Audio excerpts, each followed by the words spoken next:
여러분은 세종대왕을 어떤 임금으로 기억하고 계십니까? 한글을 창제한 선군, 백성을 사랑한 위대한 왕, 조선 역사상 가장 빛나는 업적을 남긴 군주로 기억하실 것입니다. 그런데 냉정하게 말씀드리겠습니다. 그토록 위대한 세종대왕에게도 감추고 싶은 치욕이 있었습니다. 바로 며느리 문제였습니다. 조선왕조실록에는 세종대왕의 며느리, 즉 세자빈이 궁녀와 동침했다는 충격적인 기록이 남아있습니다. 1436년 10월 26일, 세종은 직접 교서를 내려 며느리를 궁에서 쫓아냈습니다. 도대체 그날 밤 무슨 일이 있었던 것일까요? 왜 조선 최고의 명문가 출신 세자빈이 궁녀와 잠자리를 해야 했던 것일까요? 오늘은 조선왕조실록이 낱낱이 기록한 세종대왕도 차마 입에 담지 못했던 그 사건의 전말을 파헤쳐 보겠습니다. 이 사건을 제대로 이해하려면 먼저 문종의 결혼 이력부터 살펴봐야 합니다.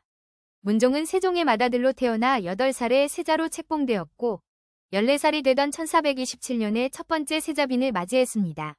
그녀가 바로 휘빈 김씨입니다. 그런데 여기서 문제가 발생합니다. 세자 문종은 세자빈 김씨에게 전혀 관심이 없었습니다. 당시 실록의 기록을 보면 세자가 빈이 처소를 거의 찾지 않았다고 적혀 있습니다. 남편의 사랑을 받지 못한 휘빈 김씨는 결국 극단적인 선택을 하게 됩니다. 바로 압승술이라는 주술을 행한 것입니다. 압승술이란 뱀이 교미할 때 흘린 액체를 천에 묻혀 몸에 지니면 남자의 사랑을 얻을 수 있다는 미신이었습니다. 심지어 그녀는 세자가 총애하는 궁녀들의 신발을 태워 그 재를 세자의 음식에 몰래 넣기까지 했습니다. 이 사실이 발각되자 세종은 크게 분노했고 1429년 7월 18일 휘빈 김씨를 폐출시켰습니다. 시집 온 지 불과 2년 만의 일이었습니다. 압승술을 가르친 시녀 호초는 차명에 처해졌습니다.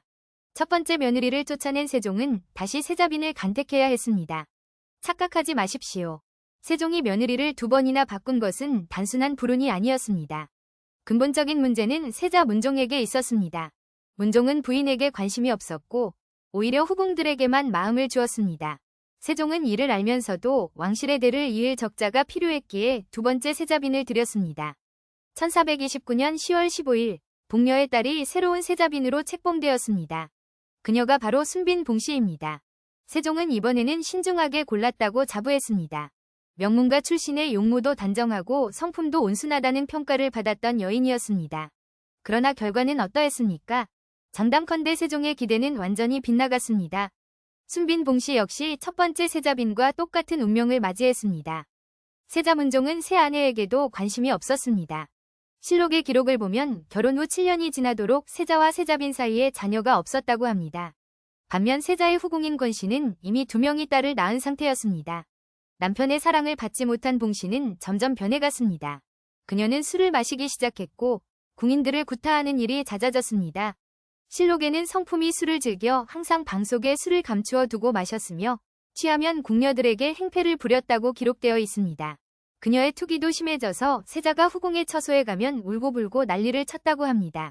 심지어 임신하지도 않았으면서 임신했다고 거짓말을 하는 상상임신 소동까지 벌어졌습니다. 왜 그녀가 이토록 망가져갔을까요? 냉정하게 말씀드리겠습니다. 그것은 남편에게 철저히 외면당한 한 여인의 절규였습니다. 그리고 마침내 사건이 터졌습니다. 1436년 동짓날, 순빈 봉씨는 궁녀 소상을 자신의 침소로 불러들였습니다. 소상의 증언이 조선왕조실록에 그대로 기록되어 있습니다. 빈께서 저를 불러 내전으로 들어오게 하셨는데 다른 여종은 모두 지게문 밖에 있었습니다. 저에게 같이 자기를 요구함으로 저는 이를 사양했으나 빈께서 윽박지름으로 마지못하여 옷을 한 벌쯤 벗고 병풍 속에 들어갔더니 빈께서 저의 나머지 옷을 다 빼앗고 강제로 들어와 눕게 하여 남자의 교합하는 형상과 같이 서로 희롱하였습니다. 이것이 조선왕조실록 세종 18년 10월 기사에 기록된 원문 그대로의 내용입니다. 어떻게 국가의 공식 기록에 이토록 적나라한 묘사가 남을 수 있었을까요? 그만큼 이 사건이 충격적이었기 때문입니다. 순빈 봉씨는 단순히 한 번의 실수를 저지른 것이 아니었습니다. 그녀는 소상에게 나는 비록 너를 매우 사랑하나 너는 그다지 나를 사랑하지 않는구나 라고 말할 정도로 깊이 빠져들었습니다. 세자빈의 신분으로 궁녀에게 사랑을 고백하고 독점적인 소유욕까지 드러낸 것입니다. 조선시대 궁녀들 사이에는 대식이라 불리는 동성애 문화가 존재했습니다. 평생 궁에 갇혀 살아야 하는 궁녀들이 서로를 방동무, 벗이라 부르며 위안을 삼았던 것입니다. 영조 3년 실록에는 궁녀들이 서로의 엉덩이에 벗 붕자를 문신으로 새겼다는 기록까지 있습니다. 그러나 이것은 궁녀들 사이의 이야기입니다. 미래의 왕비가 될 세자빈이 궁녀와 동침했다는 것은 전혀 다른 차원의 문제였습니다. 세종대왕은 어떤 심정이었을까요? 실록을 보면 세종이 직접 순빈 봉씨를 불러 사실을 확인했다고 합니다. 그리고 봉씨는 모든 것을 시인했습니다.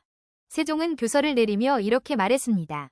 나와 세자가 몸소 집안을 올바르게 거느리지 못한 소치이다. 성군으로 추앙받는 세종이 며느리의 동성애 사건 앞에서 자신의 책임을 인정한 것입니다. 그러나 동시에 세종은 신하들에게 모든 내용을 공개하지 않았다고 밝혔습니다. 실덕한 일이 매우 많은데 전번에는 낱낱이 들어 공개적으로 말하고 싶지 않았다. 고 한 것입니다. 도대체 얼마나 더 충격적인 일들이 있었던 것일까요? 공개된 내용만으로도 이 정도인데 감춰진 진실은 무엇이었을까요? 1436년 10월 26일 순빈 봉씨는 공식적으로 패출되었습니다. 그런데 이 사건의 비극은 여기서 끝나지 않았습니다. 야사에 따르면 친정으로 돌아간 봉씨에게 그녀의 아버지 봉녀가 자결을 권했다고 합니다. 그러나 봉씨가 스스로 목숨을 끊지 않자 아버지 봉녀가 직접 딸의 목을 졸라 죽이고 시신을 단정히 수습한 뒤 자신도 자결했다는 것입니다. 한인물종합정보 시스템의 기록에는 패빈봉씨가 친정집에 이르자 패빈봉씨의 아비 봉녀가 딸을 목 졸라 죽이고 딸의 시신을 단정히 수습한 후 자결하였다고 명시되어 있습니다. 아버지가 딸을 직접 죽여야 했던 참혹한 결말입니다. 왜 이런 비극이 일어나야 했습니까? 명문가의 체면 때문이었습니까? 아니면 더 큰 화를 피하기 위한 선택이었습니까? 이제 생각해보아야 합니다. 이 사건의 진짜 책임은 누구에게 있는 것일까요?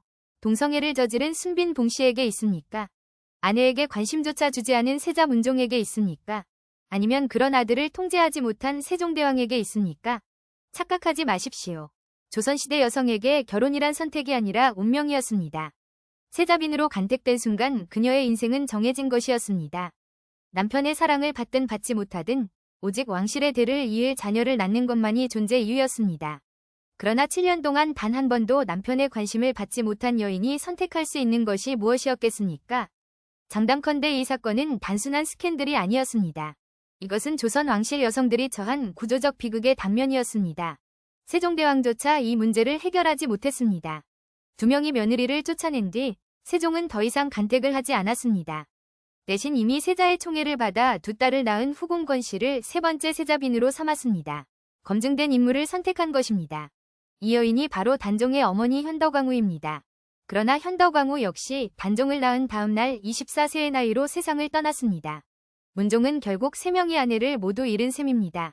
2명은 쫓겨났고 1명은 죽었습니다. 조선 역사상 유일하게 왕비 없이 즉위한 왕이 바로 문종입니다. 여러분은 이 이야기에서 무엇을 느끼셨습니까? 600년 전 조선 궁궐에서 벌어진 이 사건이 단순히 옛날 이야기로만 느껴지십니까? 냉정하게 말씀드리겠습니다. 권력과 제도 앞에서 한 인간의 욕망과 감정이 어떻게 짓밟히는지, 그리고 그것이 어떤 비극으로 이어지는지를 보여주는 역사의 교훈입니다. 조선왕조실록은 이 모든 것을 숨기지 않고 기록했습니다. 성군 세종대왕의 며느리가 궁녀와 동침했다는 치욕스러운 사실까지도 말입니다. 그것이 바로 조선왕조실록이 세계기록유산으로 등재된 이유이기도 합니다.